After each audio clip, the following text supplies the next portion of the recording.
Tonight's talk is what we have come here to do. Last week I spoke about what we have come here to be. But this week I'm speaking on what we have come here to do. And I am here to tell you that we have only come to do one thing, and that is create. We are here to create magnificence, beauty, through our unique expression of the divine.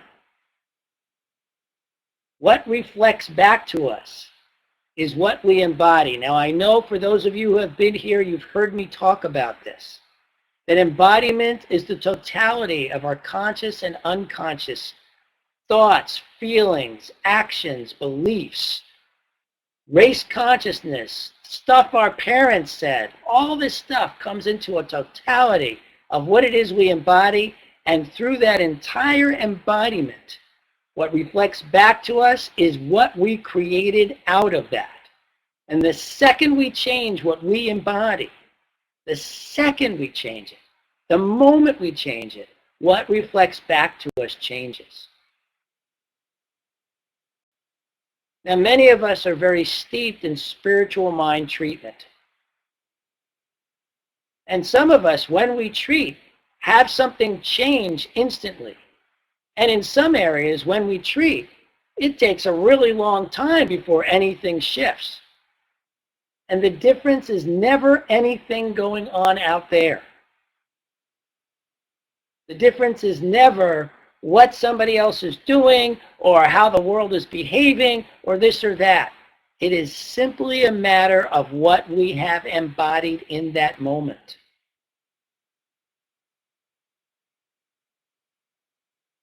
And so the only place to look for when we want change out there is change in here. Now, again, those of you who have been around have heard me say truth is only truth if it roots all the way down. And what I mean by that is there's only certain things that are really down at the deepest root. Love, harmony, wholeness, abundance. These things root peace, joy, power. And so when we're having a thought or a belief or a feeling that does not rest in those attributes, it is not the truth. It's not real. It's not happening. We may experience it as real. We get to experience a lot of stuff as real. I mean, how many times have I can't even imagine the amount of stories I have heard of somebody who's told that they had terminal cancer. Just recently, there was a man on Facebook who was told he had 3 months to live, and that this cancer was inoperable. There was nothing they could do. He was going to die. And so what he did is he didn't even go into treatment about it. He just said, okay, well, if I'm going to die, I'm going to spend the last 3 months of my life only doing what I love. See, he went home to his native little village in Greece and met with his friends that he hadn't seen in ages. And they met for coffee and wine, and he played the little games they play. And 40 years later, he's still waiting for that terminal cancer to kick in to take him.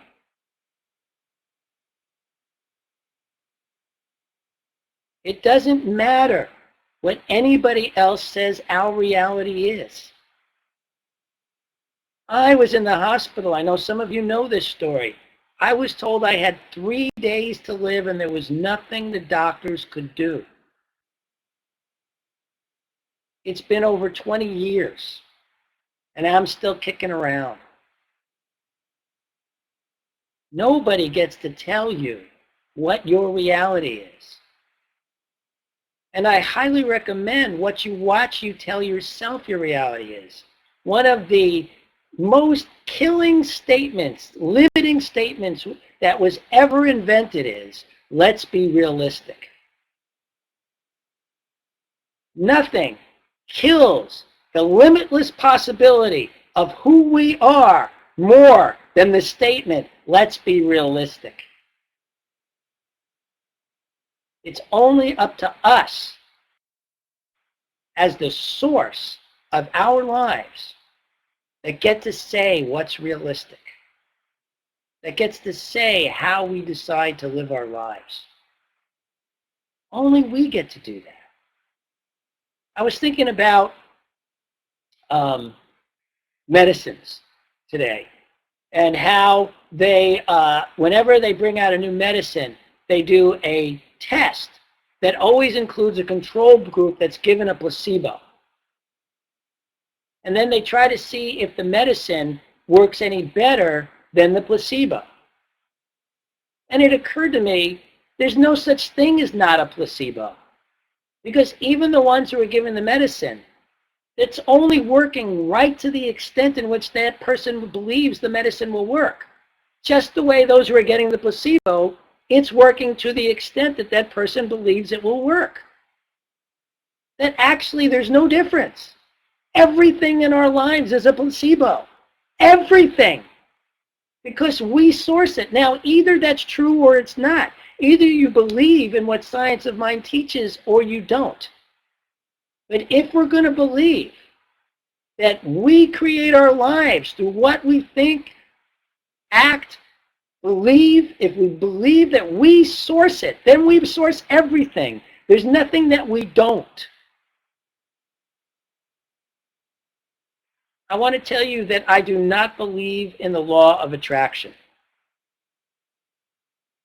I don't believe it exists. I believe that it is the law of creation. That we don't attract stuff to us, we create it out of the same God stuff that in every single moment we're recreating. It's not like we create in this moment and then we're stuck with it until we draw something else to us. That wouldn't allow for a tumor that was there a moment earlier to then be gone.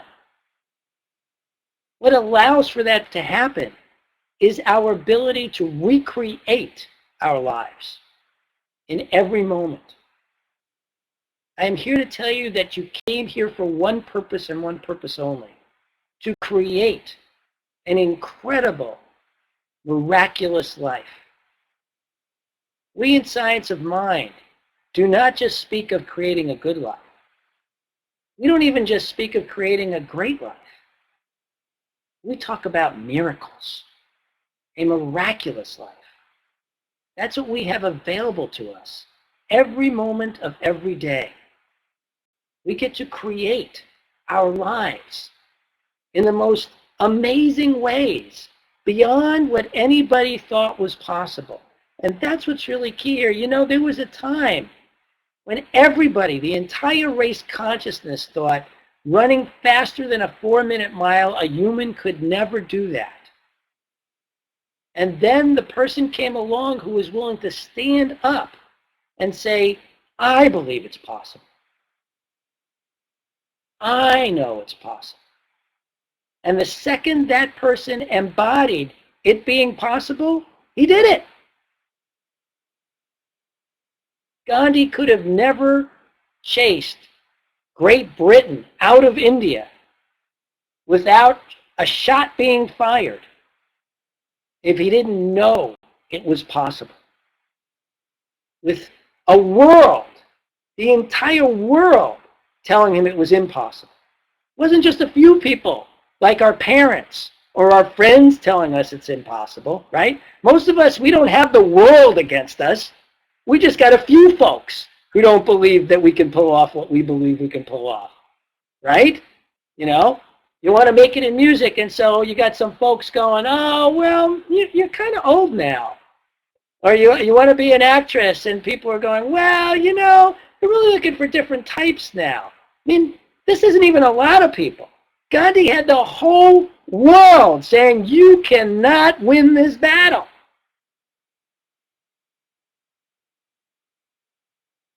And so we can. When we remember that the only reason we showed up, I mean, think about this for a minute. We were spiritual beings before we were in human form. We had all the freedom in the world that sometimes we yearned for, and something about that still wanted us to come and be this. We actually thought this was so cool. Being human was so incredible that it was worth putting ourselves in a body to do it. With all the craziness and humanness and everything that goes on, we thought this was a good idea.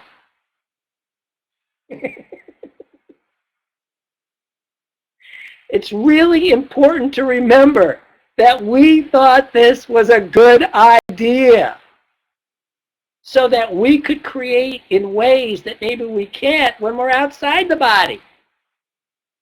We can do things maybe we can't when we're outside the body. Take advantage of your time here. Recognize yourself as source and create beautifully. Don't let anybody tell you something's not possible. And whatever you do, never, ever listen to the words, let's be realistic. Stand for awesome. Stand for magnificent. Stand for miraculous. Okay, let's do a meditation around this. Sit back, get comfy, and close your eyes.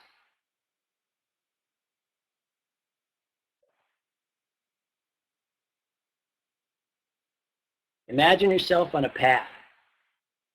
It is the perfect path.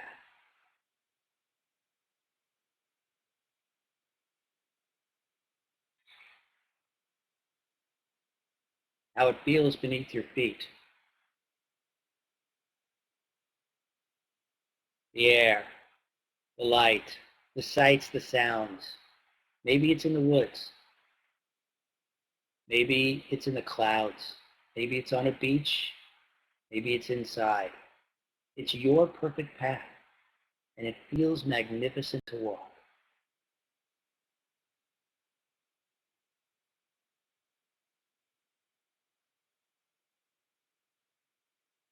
Imagine you reach a clearing.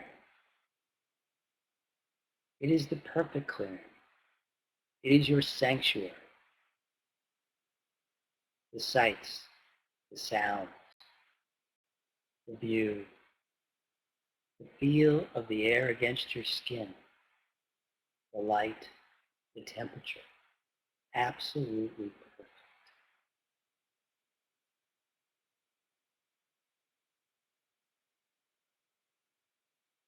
There's a chair there. Go sit in it. And as you sit in it, feel the ah of sitting in the most amazingly comfortable chair. Perfect for you. Take another deep breath and relax even further.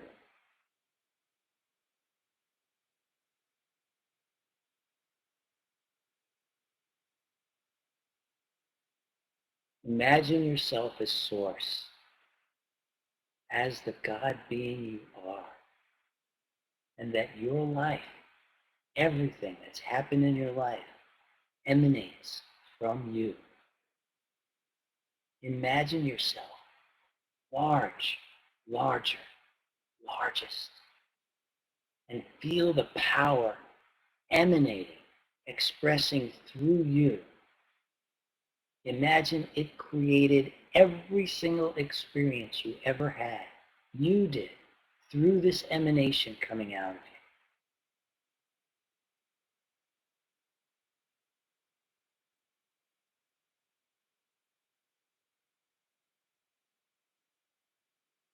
Now imagine that in this moment, for the first time ever, you realized that you were the power. Just imagine how it feels to all of a sudden go, oh my God, I'm the one creating this.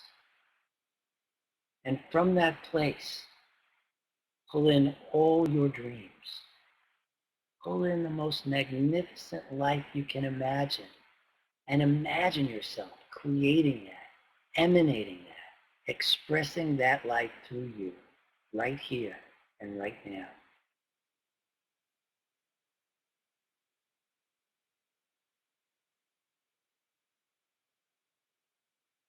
Feel what it's like to be this powerful, creative, spiritual being, creating a miraculous life emanating from you.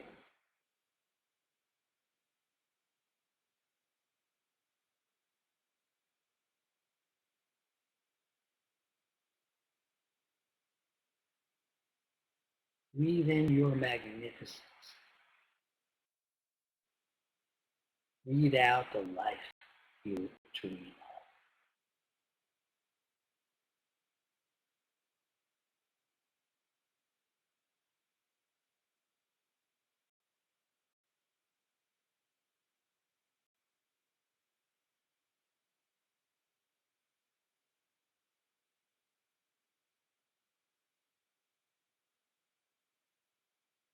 Thank yourself